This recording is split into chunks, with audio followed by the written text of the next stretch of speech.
Yeah. Right. Okay, good morning, everybody. Good morning. It's a strange sort of morning.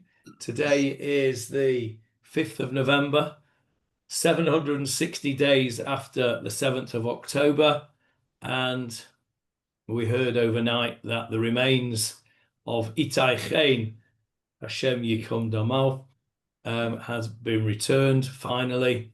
Hopefully we can get some closure for the family. So we all feel a mixture of emotions, don't we? It's sort of relief to a degree, but of course it opens up that wound even greater, the loss of Itai and all the other hundreds, thousands of people, not hundreds, thousands of people who've lost their lives as a result of this massacre that began on the 7th of October, Simchat Torah. So we'll dedicate the shiur today to the memory of Itai ben Ruby Halevi and all the other Giborim who have given their lives so that we can be safe here and that we can carry on in this land as free Jews, and this learning will be dedicated to their memory. Okay, we are talking about Sanhedrin, and we ended off the last shiur 2 weeks ago with a question. Anybody remember the question that the Gemarah was asking? Okay, I don't think we're going to get to it today, Michael Kraus, but we're coming up to something maybe to the end of today, but probably next week, something that you'll like. There you go. There's a teaser for you, Michael Kraus. Okay, let's go to the Gemarah and I'll show you what our question was at the end of the Gemarah last time. We are talking about horses. Remember, lo yarbe lo susim, the king is not allowed to have a lot of horses. And we came to the conclusion at the end of this little bit. By the way, we're on page 125 for those who are on the Steinsaltz Gemarah. Oh, that reminds me, I also want to dedicate the shiur to a refuah shleima for Johnny Halpern, because he always follows in the Steinsaltz. That's why it reminded me. Johnny took a tumble a few days ago and hurt himself. He was in hospital, but he's out now. And I understand that he is improving. We wish him well and wish him a refuah shleima. It also happens to be this Shabbat, his second bar mitzvah. He's 83, and they were going to be having a family celebration and a kiddush in our shul. I'm not sure if that's going to carry on and go ahead or not, but either way, we wish him well, a refuah shleima, and mazal tov for his second bar mitzvah. That just reminded me because he always follows on in the Gemarah, and it's page 125.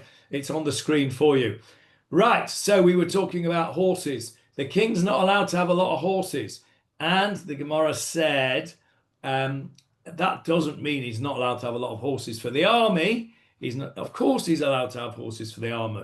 This word here, lo yarba lo susim, he's not allowed to accumulate horses for himself.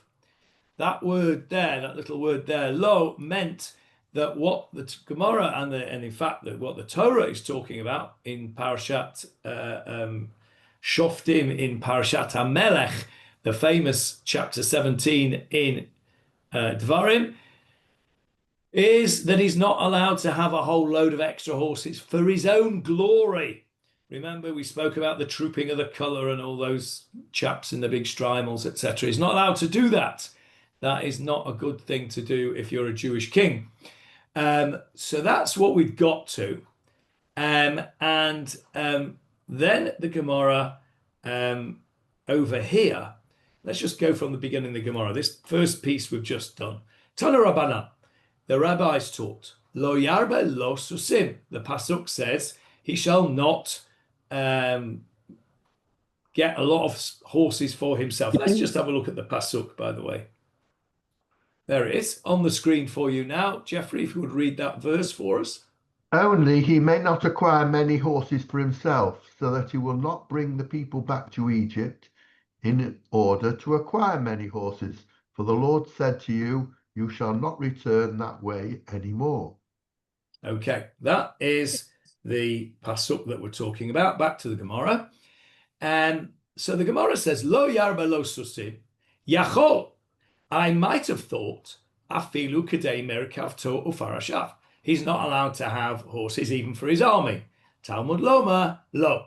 The Gemara says, no, that word lo eina marbe. For himself, he can't increase. Aval marbe hu kadei richbo ufarashav. He can have lots of horses and chariots for his army. Good, that's where we got to. Now, the question that we asked at the end of the last week's shiur was this question of the Gemarah. Ha ma ani mekayem susim. We asked the question, why does it say in the pasuk susim in the plural? Now, I'm going to read for you this pasuk in Hebrew, because when Jeffrey read it in English, it wasn't clear that there is a difference in the pasuk, because the English translation is difficult, as you will see. Rak lo yarbe lo susim. Only he shall not acquire, increase for himself susim, horses, in the plural. Right? Note susim in the plural. V'lo yashiv et ha'am mitzrayma, and he should not return the people to Egypt, lama'an harbot sus, in order to increase a horse in the singular. Now, of course, that doesn't make sense in English. So when they translated it to make sense, and they translated susim as horses, and they also translated sus as horses, because sus in Hebrew can either mean a single horse, or it can mean the species horse. Okay? And clearly the simple explanation here is, you shall not return the people to Egypt in order to acquire any horse species. Okay? Now, I would have translated this to be more accurate, so that he will not bring the people back to Egypt in order to acquire any horse. Okay? Because that would have been a more accurate translation. The point is, in this pasuk in Hebrew, you've got susim in the plural, and then you've got sus in the singular. Okay? Now, that is what the Gemarah is going to be talking about in the next few lines. So let's go and have a look at it. So, Ma'ani Mekayem Susim. Why does it say Susim in the plural? Susim habatlanim. That means idle horses. What are idle horses?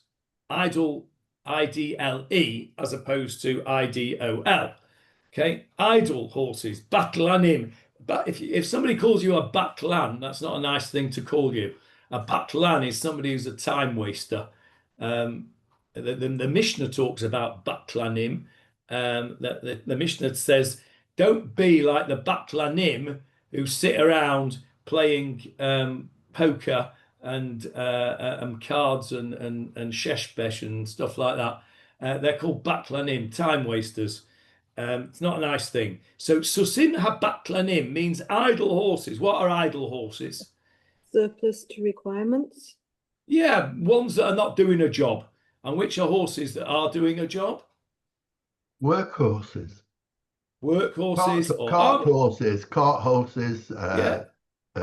Battle horses.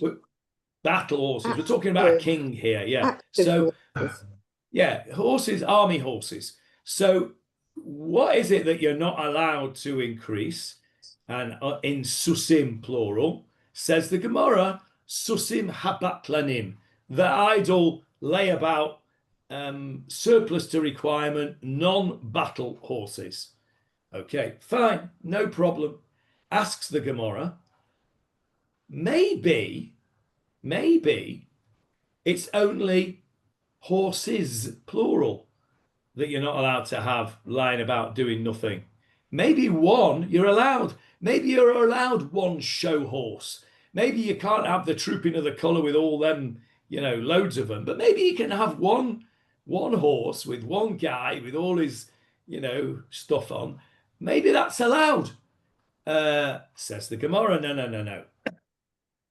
Minayin sha'afilu sus echad v'hu batel shehu belo yarbeh. How do I know, says the Gemarah, that even one horse which is surplus to requirements is included in this prohibition? Because after all, it says susim, horses. How do I know? Talmud Loma, he points out, the Gemarah points out the end of the pasuk or the middle of the pasuk where it says sus in the singular. So there we have the clear indication that please all mute yourselves. I'm getting lots of feedback. I'm going to mute you all, so I'm not getting any feedback. If you want to speak, just unmute. There we go. Feedback has gone. So from here we know Talmud Loma Laman Harbut Sus. The term for horse is written in the singular to tell you that even a single layabout horse is not allowed from a king. Okay, all right. So then the Gemarah turns it on itself on its head and says, "V'chi me'achad afilu sus echad b'hu batel ka'i belo yarbeh." Since I now know that even one single surplus to requirement horse is not allowed, susim lamali. Why do I need the first bit that tells me horses in the plural? Let's go back to our pasuk. Why does it not say rak lo yarbe lo sus? It says susim. Why do I need both? Well, I should just say sus. If you're telling me, oh, even one single horse is not allowed to increase, why have you put it in the plural over there? So the Gemarah's turned the question on its head. It does that a lot, the Gemarah. You think you've got a great answer, and then it says, all right then, and then it turns the question on its head, and you've got to answer it again. And so it says here, and it says the answer is, la'avor b'lo ta'aseh al kol sus v'sus. To show you that so important is this rule, that every extra horse that the king has, which is for his own glory, every single one is an aveira, is a sin of its own. So there's no concept here of I might as well be hung for a lamb as a sheep as a lamb, whatever the expression is, right? If he said, if I'm going to have one idle horse, I might as well have 1,000 and make a right big performance of it. If I'm going to do an aveira, I might as well do it properly. No, says the Gemarah. Every single extra horse that you have is considered a tick or a cross against your name. Each one is an aveira in itself. La'avor b'lo ta'aseh. Every single horse that you have, you are transgressing that pasuk 16 that Jeffrey read out. Bit harsh, says Julia. Bit harsh. Well, it might be a bit harsh, but actually, what it's telling you is, in fact, the Torah is very, very harsh on arrogance, because that's what it's talking about, isn't it? This extra show pony. Oh, that's where it comes from. Show pony, right? That's an English expression, isn't it? Show pony. Show ponies. If you're a show pony, you're look at me. Look how fancy I am, right? The Torah doesn't like show ponies, and he's telling you, you are over every single extra horse you have is an extra aveira. So it's not giving you any leeway there. So maybe it is a bit harsh, but I think it's harsh for a reason, Julia, to tell us how important it is not to be a show pony. I wonder if the expression show pony comes from here. Don't know. Okay, now the question, we've got another question. Yes, David. You've got a similar concept with the Lamet Melachot, the 39 categories of work that are forbidden on Shabbat. that you're liable for if you are transgress more than one, you're liable for each one individually rather than collectively. Right. Okay. That's interesting. Yes. Okay. So we were talking about this a bit in the Tefillah Shir on Monday evening. We were discussing Lechadodi, and specifically we were discussing Shamor v'Zachor b'Dibur Echad. The idea that HaKadosh Baruch Hu said the words Shamor v'Zachor in one expression. And what we said was that Zachor et Yom HaShabbat, remember the Shabbat day, were the positive things about Shabbat, making Kiddush, Oneg Shabbat, the pleasurable things about Shabbat, and Shamor, guard the Sabbath day, is about the transgressions that you're not allowed to do. So what David is saying is that you might think, well, I've broken Shabbat by, I don't know, putting on the light. I might as well break it good and proper by going to the footy or whatever, because I've already broken Shabbat. So this Shabbat's a waste of time altogether. I've blown it for this Shabbat. I might as well do all 39 melachot and get my money's worth. No, says David, that's not right.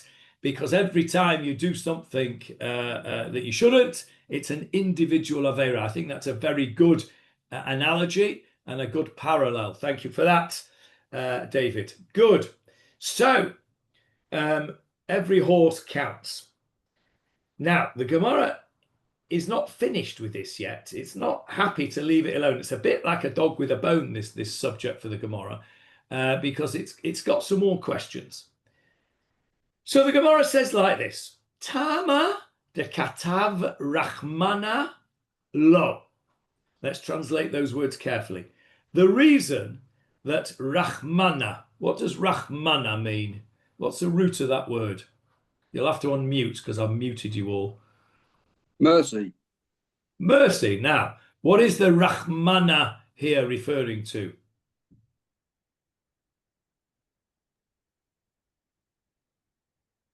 The Almighty. Yes, correct. The Almighty, because he is known as the All-Merciful One. And in fact, if you look at the translation in the Steinsaltz, he uses that expression, the Merciful One. This is an expression that the Gemarah uses quite often for God, Rachmana, and particularly when we're talking about the Torah, because we say that, well, here it's the other way around, Katav Rachmana, it was written by the Almighty, by the Merciful One. So Rachamana Katav, or Katav Rachmana, is an expression you'll see quite often in the Gemarah, and it means the Torah says, right? The Torah says, but it doesn't say HaTorah or Merit. The Torah says, it says the All-Merciful One wrote. So the reason, so we've said, the reason that the Merciful One wrote, i.e. the Torah says the word lo for him, is so that he should not accumulate for himself lots of horses, but for the army he can. Ha lav hachi, hava amina, afilu kedei richbo ufarashav namilo. So he says, do me a favor. If it hadn't said that word lo, would I really have understood that this means he's not allowed to accumulate horses for his army? That's ridiculous, says the Gemarah, because of course he's got to have an army. How can you have a king without horses and without armaments? You're not going to last very long. So what the Gemarah is asking here, he's saying, let's look at our pasuk again. And then let's imagine it didn't have that word in for himself. So Jeffrey, if you will now read that pasuk 16, but miss out those two words in blue. You're muted, Jeffrey. I muted you, sorry.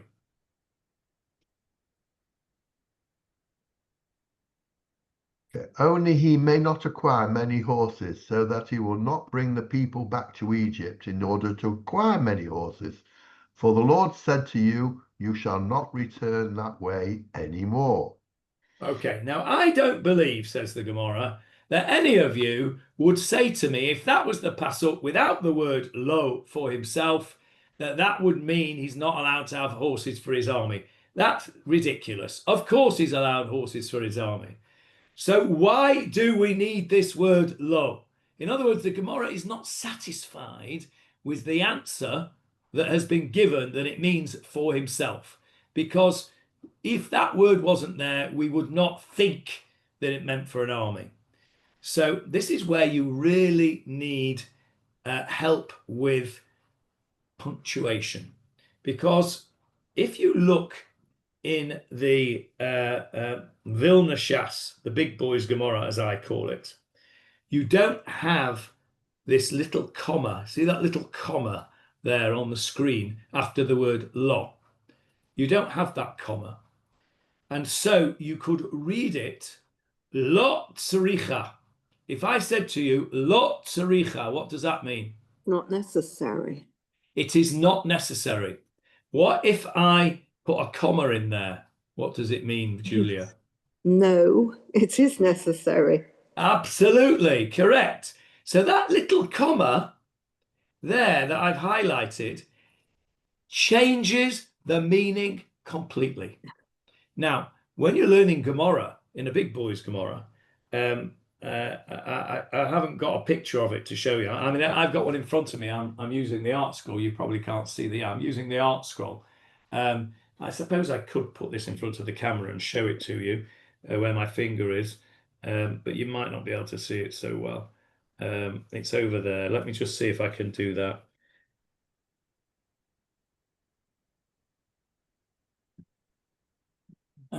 Can you see that? No, I don't. No, but you can't. Not going to be able to see it. Anyway, take my word for it that comma isn't there. And so if you don't really know what you're doing, or you don't have somebody to teach you, you're not going to understand this at all. It doesn't make any sense. Because the Gemarah says, I don't understand why we've got that word. And now without the comma, you would read lo tzricha. You're right. It's not necessary. And then you've got a stray word here, la afushe, but it doesn't make any sense because you need that comma there, or you need to understand that there's a comma there, because what this is saying is, lo, no, you're not right with your question. Tzricha, it is necessary. What's necessary? That word lo is necessary. Why? La apushe. La apushe. Now, what does that mean? La apushe. It means to add on. So what it means is that for the army, you're allowed to have a reserve. You might think, says the Gemarah, that without the word lo, you wouldn't think that you're not allowed to have any horses at all for the army. That would be ridiculous. But you might think, because it says lo yarbeh, don't increase, you might think, and this is reasonable, that you're allowed to maintain a what's the word? A lean army, right? With just enough arms, just enough tanks, just enough planes, just enough soldiers, just enough horses for your army. But what you can't do is have a whole load of surplus army stuff just in case. And says the Gemarah, no, the meaning of this little word lo for himself is to show you that, yes, you're allowed to have a decent army and surplus. What you're not allowed to do is to have show ponies.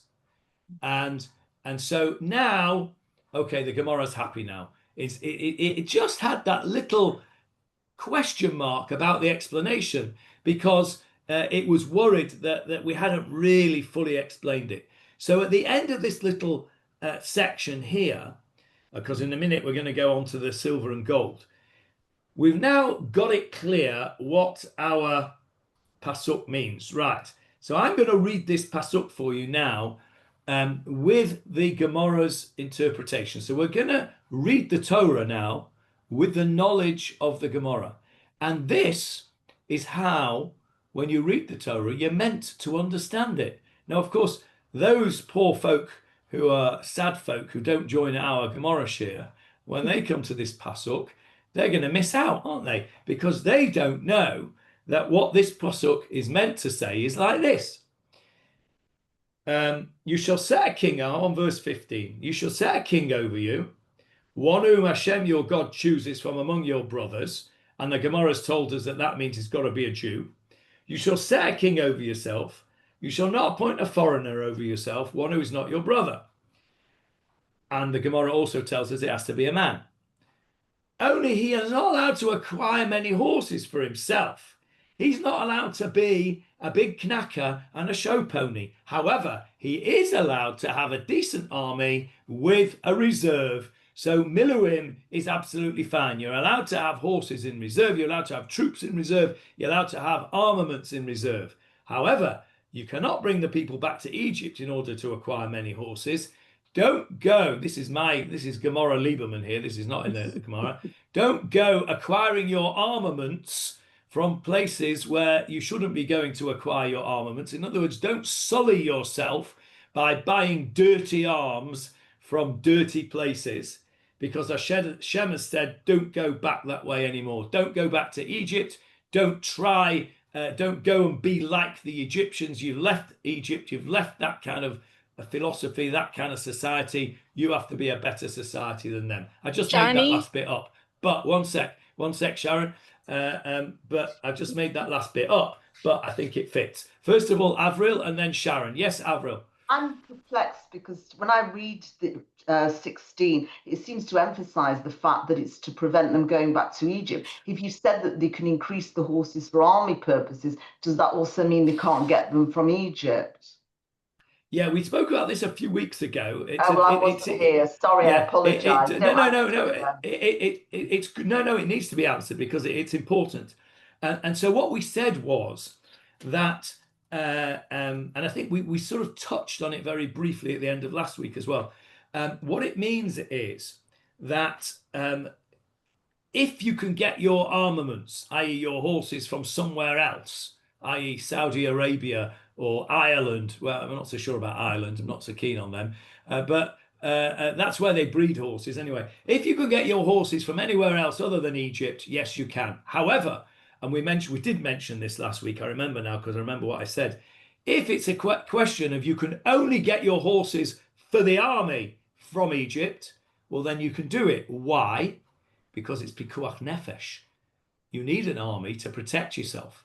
So if it's for pikuach nefesh, if it's for the army. Now, I'm going to be bold here and suggest, Avril, that to go and get horses from Egypt for the army, for the standing army, would be pikuach nefesh. But in the spirit of our Gemarah that we've just spoken about, the extra surplus, maybe you should think twice about going to get Egyptian horses for the surplus, right? For the ones in reserve, because maybe that's not considered pikuach nefesh. Maybe it is, and we could debate that. But what it means is, you're right. The idea here is that the Torah has brought in this Egypt business because we have moved on from Egypt. And Kadosh Baruch Hu says, you'll never go back there again. Don't tempt yourself. And we're going to learn this actually in the next piece of Gemarah, which we probably won't get to today. We're going to learn in the next piece of Gemarah what happened to King Solomon, to Shlomo HaMelech. What happened to him? Who did he marry that he shouldn't have done? Princess. The Egyptian princess. And what happened, Julia, when he married the Egyptian princess? Oivey. He went off. He went Oivey. Oivey is right. He went off the derech. His head was turned. All sorts of bad things happened because he married the Egyptian princess. He went back to Egypt. He did an alliance with Egypt. We're going to learn about it in the coming weeks in the Gemarah, all about King Solomon. So yes, it does stress that, but we have the pikuach nefesh element of it for the army. For the surplus, I think there's a question mark over it. Yes, Sharon, welcome back to Sharon. Nice to see you in person. What have you got to tell us? Isn't it strange that Zoom is now in person? Yeah, you're right. Here's two questions. One, the statement may have to do with the nature of interdependence and reliance, and choosing carefully those whose interdependence with you will corrupt you, as opposed to those whose interdependence with you does not sully the quality of your own sovereignty, which you said we're coming up to later. The second question I have is whether any of this has to do with the malappropriation or misappropriation by the political leadership of the wealth of the people, because one, it sullies an over and self-indulgence of a politician on him or herself, corrupts the leader. So also does that steal the wealth and sustenance from the population that's being taxed to support that. So is any of this about sort of social economic policy, as well as the quality of leadership, as well as the quality of alliances?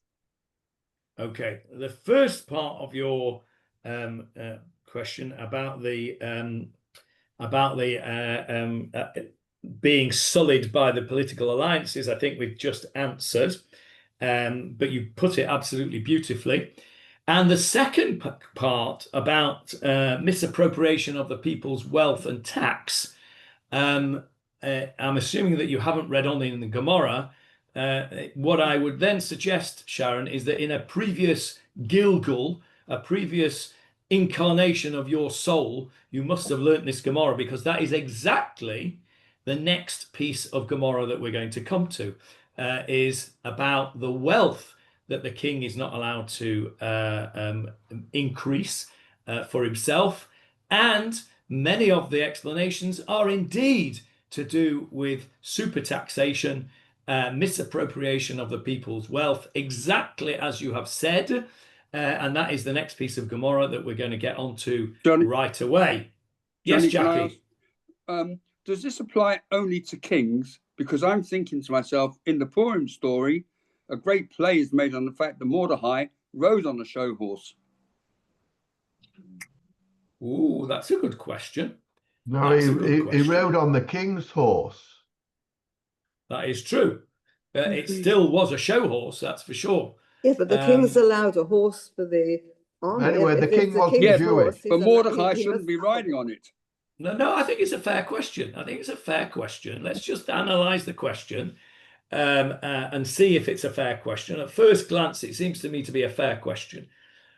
A king is not allowed to increase the number of horses. We have said he's not even allowed to have one show pony. Jeffrey's right that well, okay, wait. Jeffrey's right that Achashverosh was not a Jewish king, so it doesn't apply to him. Okay, so he's allowed a show pony. Jackie's question is, does the prohibition on a Jewish king having a show pony, how does that play out with Mordechai, who wasn't a king, although you could argue that effectively he was the king. You could argue that effectively he was the king because he was the leader of the Jewish people at that time. How does that play out with him riding on the king's show horse? How does that play out? Okay, I think that's a fair question. And let's see what everybody thinks before I tell you what I think. Yes, Jeffrey, first of all. Well, first of all, the king ordered him to be put on that horse to show that he was someone who deserved respect, and the king had elevated his stature. So it was a public statement. It wasn't of Mordechai's request or doing or whatever. He was being honored by the king, and that was his way of doing it. Okay, I agree with that entirely. I think that was one of the things I was thinking when you asked the question. I think still think it's a fair question, and that's a good answer. And I would go a little stage further, Jeffrey, and say that the king ordered him to be on that horse as a show of honor, and everybody knows that, or knew, I should say, that Mordechai was the leader of the Jews.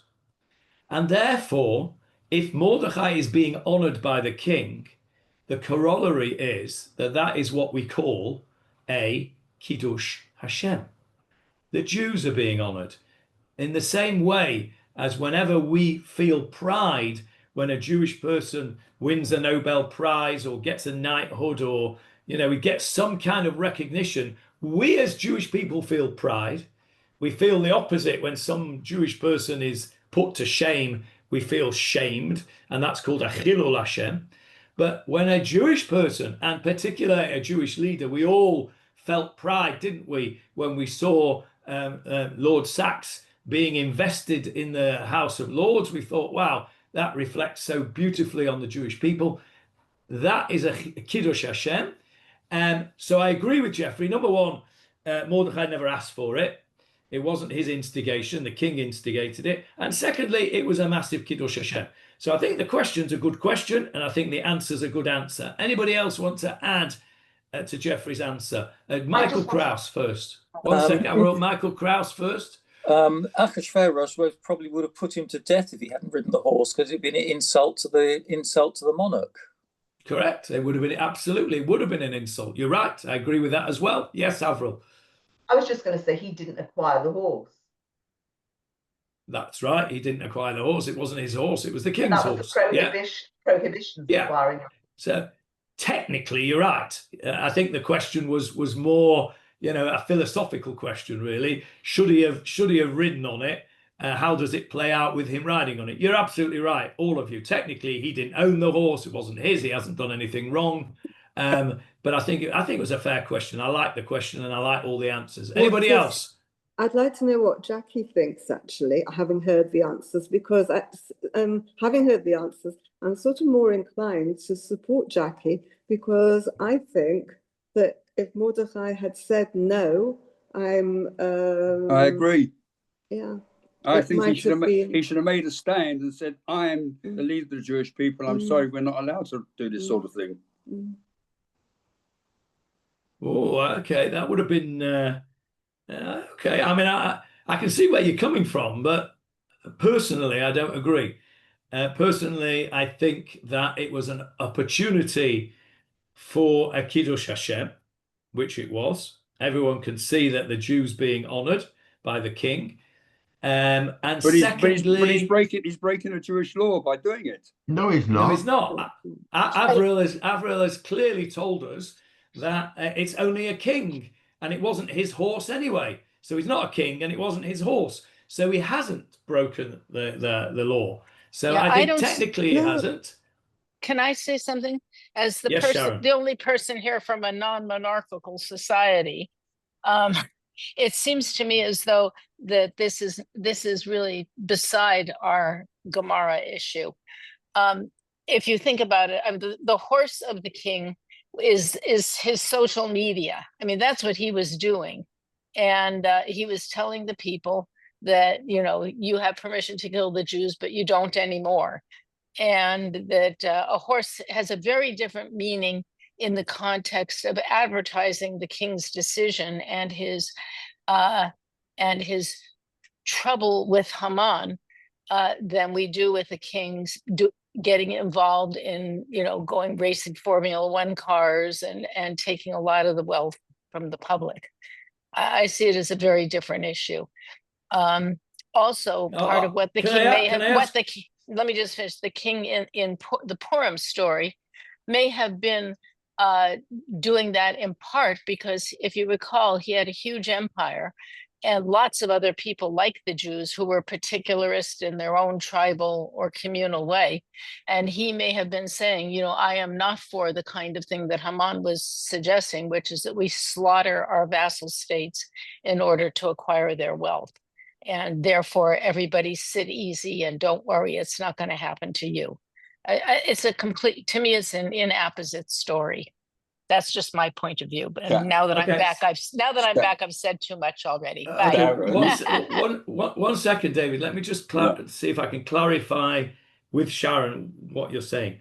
Are you saying, Sharon, that the fact that Mordechai was given this honor by the king, and a particular honor which in fact, if you remember, it was Haman's suggestion as to what the king did with a person he wanted to honor, and that is to ride him on the king's horse with the king's crown on the horse. Remember, the horse wears a crown as well, in the king's garments.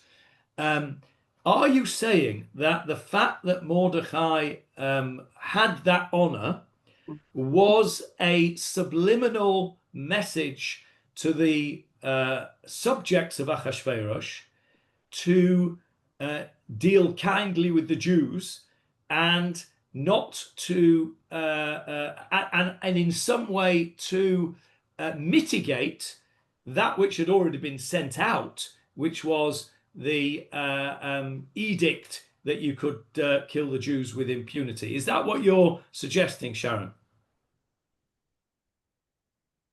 You're muted.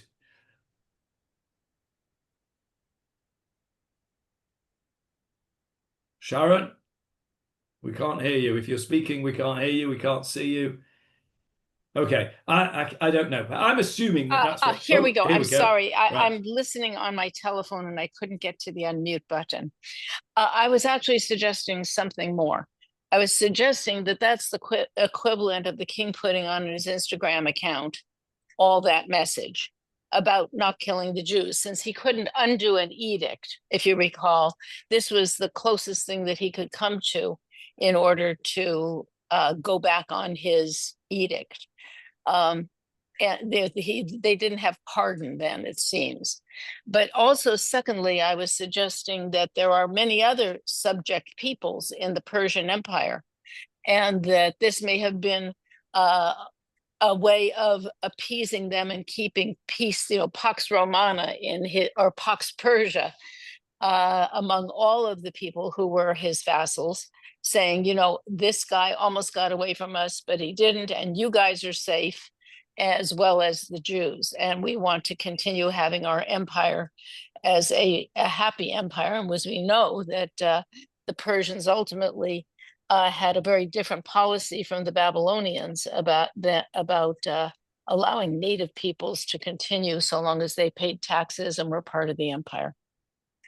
Okay, so you are saying what I'm saying, only even a little bit more. Right, let me now ask David Marks what he was going to say, and then I'm going to ask Julia and Jackie if they still think that Mordechai shouldn't have done it, despite the fact that it may have been, in Sharon's theory at least, which I happen to agree with, it may have been actually something which was potentially life-saving for the Jewish people. Let me first go to David Marks, and then I want to hear what Julia and Jackie have got to say. David. So it's just a very trivial question to Sharon as being the representative from a non-monarchical system. Isn't the single horse a symbol in a funeral of a sitting president? If so, what's the significance of it? Sharon, can you help us when you can find the mute button? There we go. I'm not an expert on this. I believe that my recollection from the few funerals I've watched is that the horse is there with the stirrups dangling, to show that this is your commander-in-chief, and the commander-in-chief was the one who rode a horse at the head of the military. So I think so. I think that's always there. But I don't think this has anything to do with our Gemarah concepts. I'm completely stymied as to why we're having this conversation. Just because it's interesting. Okay, that I can understand, and it always is. I'm always learning from you guys, all of you. Right. And thank you. Thank you for putting up with my in and out attendance, though I listen to every single shiur. Well, it's nice to have you back. Right, Julia and Jackie. Julia first. Do you still think that Mordechai shouldn't have ridden on the horse? I hesitate to say anything because I'm mindful that it's wrong. But the symbolism that Sharon mentioned, it could work in the reverse, is really what I think. Mordechai accepting it, the honor, could be symbolic that he was a threat rather than not a threat. I don't know. I'm not convinced that Jackie is wrong, really. But it is true that, I mean, we were talking about not to acquire, but we're talking, it's more general than that, isn't it? And the fact is, or maybe it's, well, he was equivalent to the king because he was the leader. So if you take the prohibition that you can't acquire horses for yourself, show horses, because you have to be humble, I think. And I think that accepting the horse ride maybe wasn't humble. Yeah, I mean, I think it's a fair point, and I think both sides of this argument have merit. It's a very interesting discussion. Before I come to you, Jeffrey, I want to hear what Jackie's got to say. Well, What do you think about what do you think about Sharon's theory? No, I'm sorry. I disagree. I would say that Mordechai could have gone to the king and he could have explained that as a Jew, he can't ride on a show pony. He shouldn't have been frightened to go to the king, because don't forget, we had a corollary of Moshe going to Pharaoh, explaining to Pharaoh what he wanted. So if he's got faith in the Almighty, he should have gone. Okay, I think it's a reasonable question. I think you could certainly make a beautiful Gemarah out of this. Maybe we should write a new version of the Gemarah and have this in. Yes, Jeffrey. Well, I don't think the argument stands at all. First of all, if Mordechai refused the king's instruction, he would be insulting the king. The king, he gave the biggest honor he could give, public honor, to Mordechai, and Mordechai had an obligation to accept it. It wasn't his horse. He was allowing the king's gift, if you like, an elevation. It was demonstrating the king's elevation. He didn't seek it, and it wasn't his horse. I think the arguments that he was doing wrong are not correct. Jeffrey, you could go further to say that by Mordechai sitting on the horse, he was making an idol of himself. Not at all. Not at all. Okay, let me just point out to you that there is a word in the Megillah which the Mefarshim do pick up on, and that is this. Let's just stop for a second and go through the story.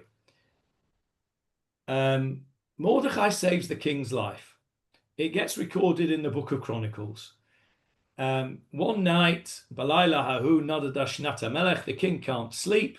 They bring him the Book of Chronicles, and somebody reads it to him, and he says that this Mordechai saved your life when Bigtan and Teresh tried to plot against you.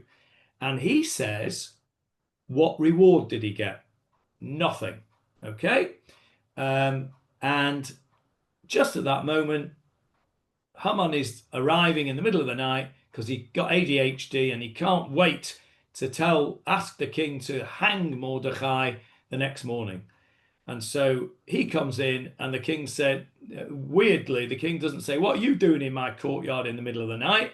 He just says to him, what should we do with a guy that I want to honor? And of course, Haman thinks it's himself. And so he says, this is what you should do. Ride him on the horse, put him in blah, blah, blah, put him in his fancy clothes, etc., etc. And then the king says, good idea. You go and do it for Mordechai. And then the Megillah says, V'yalbesh et Mordechai. It's a construction of the word to get dressed, which is not that he did it himself. When I get dressed in the morning, I mit labesh, I dress myself. If I dress my child, I malbish, okay? I cause him to get dressed because I'm doing it for him. The word used is not that Mordechai dressed in the king's clothing. It's that Haman dressed Mordechai in the king's clothing. And the Mefarshim pick up on that and say, perhaps with our question in mind, and they say, this was not Mordechai being a big knacker and enjoying dressing up as the king. This was, as it were, forced upon him. Somebody else dressed him, thereby showing that he was not being a show pony. So I think this whole discussion is not ridiculous. It's not a silly question, and the answers are not silly answers. They are very. I think it's a very pertinent question, and I think it's a question that the rabbis may well have grappled with, because we're given this implication about Vayal Besh. And I think there's merit in both sides of the argument. I think that's a really interesting thing. Yes, Michael. We're definitely not going to get to your bit, by the way, now with all this stuff. I wasn't expecting. Might not even get to it next week. Hold it. The king dreamt, or rather, Ahasuerus dreamt, basically on the instruction of Hashem, and therefore Hashem, at the end of the day, instructed that Mordechai should be riding that horse. So I can't see there's any problem with him riding the horse. So you're bringing in the sort of extra layer that, although Hashem is not mentioned in the Megillah, he's pulling all the strings, as of course Hashem pulls all the strings all the time, and therefore, if it happened, it must be okay. But that's a bit weak, because God pulls all strings all the time. So, if somebody goes and does something bad, you say, well, God made me do it. I didn't have free choice. That's the element of this free was choice specific. that we believe in. This was specific, though. I hear what you're saying, but I think it doesn't really, if we say that, it's opening the door for us to say, I don't have free choice in the bad things that I do. And I think that's a dangerous place to go, personally. Yes, Jeffrey. I think it's a very good reward, and it's a very sensible reward. I mean, the king could have said, well, I'll put on a feast, and Mordechai will be the guest of honor, and the feast would have been treif, and Mordechai would have had to go there and refuse the food, which would have been an insult. So, I think Mordechai was not a king. Mordechai was the leader. He was the principal, but he was not a king. He wasn't from. He wasn't anointed or anything, and I don't believe he's done a thing wrong. Nor was he actually from the tribe of Yehuda, which is the tribe of kings. What tribe was he from? Binyamin. Binyamin. How do you know that, David? Not you. How does everybody else know that he was from the tribe of Binyamin? Does it describe his ancestry somewhere in the Megillah? Mordechai. Ben. You Ish Yemini. Ish Yemini. A man from, what does Yemini mean? It means from the tribe of Binyamin. It says it very clearly in the Megillah. He was a Krat. So basically what Jeffrey's saying is reiterating Avril's point. He wasn't a king. It was not a transgression in technical terms, but I still think Jackie's question was worth asking. Should he have declined the honor and been very humble? And some people are saying, no, it was a Kiddush Hashem. That's what Sharon is saying, could even have saved lives because it sent out a message that the king was supportive of the Jews. Others are saying, Jackie particularly, and Julia a bit, is saying, no, they should have been more humble. I'll just let you into a little secret that when I got the message from Buckingham Palace that they were going to give me a knighthood, I turned it down because I'm so humble. Not. Okay. Now, are those of you who are saying that he should have turned it down, basing it on the verse that the Gemarah verse is stating about the king and multiplying horses, or basing it on basic midot? And let me answer that for them. I think that it started out as a question against the from that pasuk, And then I think that it moved on from there, because I think we're all agreed he wasn't a king technically, and therefore technically this pasuk doesn't apply to him. But then I think it sort of morphed into a question about midot and humility. But I think my pointing out of the word vayal beish and the rabbi's explanation of vayal beish is that this was not a criticism of Mordechai in terms of failure to be humble. It was, as it were, foisted upon him by the king, and there were certainly good reasons why not to refuse it. David, Marks, you wanted to ask something, make a comment. I just want to make exactly the same comments as Jeffrey's. Okay, Julia. I don't accept Jeffrey's point, but moving on to another question. Is susim and horses, can that be applied to other acquisitions? So, I mean, is it an example? Is it simply this? Is it exclusive? You mean is it exclusive to horses? Yes. I think what it means is it's talking about showing royal accoutrements, shall we say. I think it would apply to the king's golden carriage, okay, not just the horse that draws it. It's what's the concept behind this? We've already explained this in the Gemarah. The concept is don't be a show pony, and that is why the king can't be a show pony. The king has to be humble. There's all sorts of reasons that we've discussed, and you may or may not accept them, as to why Mordechai could have been allowed to have done this, even though it wasn't him being humble. You could argue he was being humble, whatever. I think this pasuk is talking about a king needs to be humble. He doesn't have to, he's not allowed to have too many wives, he's not allowed to be too rich, he's not allowed to have too many horses, because all of those things are a symbol of pride, ga'ava, haughtiness, whatever you want to call it. What about palaces, for example? But that's covered under the wealth rather than the horses. Yeah, palaces might come under wealth, yes. In fact, everything else other than horses would come under the wealth heading. That's true, and therefore horses may well just be specifically military, and that's why we've had this whole discussion about, well, you've got to have an army, haven't you? And you've got to have, people to man that, and you've got to be able to pay them. That's a little clue about the next week's shiur, where over time, as usual, just because it's been so interesting, what a fascinating discussion. Thank you, Jackie, for raising that question. And thanks to everybody. Thanks to everybody for their thing. I could just see one hand up before we go. Avril, have you got something you want to add? No, maybe that hand's been up for a while and we've had it. Okay, right. I shall stop the recording.